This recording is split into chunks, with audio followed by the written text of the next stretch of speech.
ஆகிய துறையை பொறுத்தவரையிலும் இனி நம்முடைய தமிழக முதல்வர் நினைக்கின்ற மக்களுக்கு எப்படி விரைந்து அந்த பணிகளை மேற்கொள்ள வேண்டும், மக்கள் என்ன எண்ணங்களோடு நமக்கு வாக்களித்திருக்கிறார்கள், அந்த மக்களுக்கு நாம் எப்படி செயல்படுத்த வேண்டும், எளிமையான முறையில் அந்த மக்களுக்கு எப்படி கிடைக்க வேண்டும் என்ற முறையில் அந்த பணிகளை மேற்கொள்வதற்காகத்தான் இன்றைக்கு ஆய்வுப் பணிகள் துவங்கி இருக்கிறது.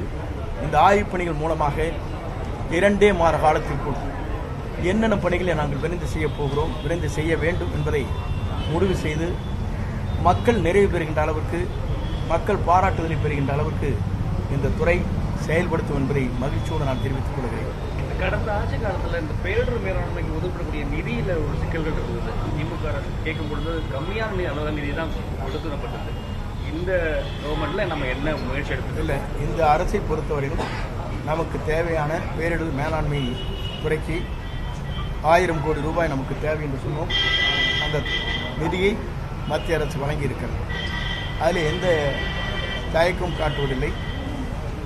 ஆகவே நாம் கேட்கின்ற போதே மத்திய அரசு நமக்கு வழங்க வேண்டிய நிதிகளை இப்போது முன்னெச்சரிக்கையாகவே வழங்கப்பட்டிருக்கிறது என்பதை மகிழ்ச்சியோடு தெரிவித்துக் கொள்கிறேன். வருகின்ற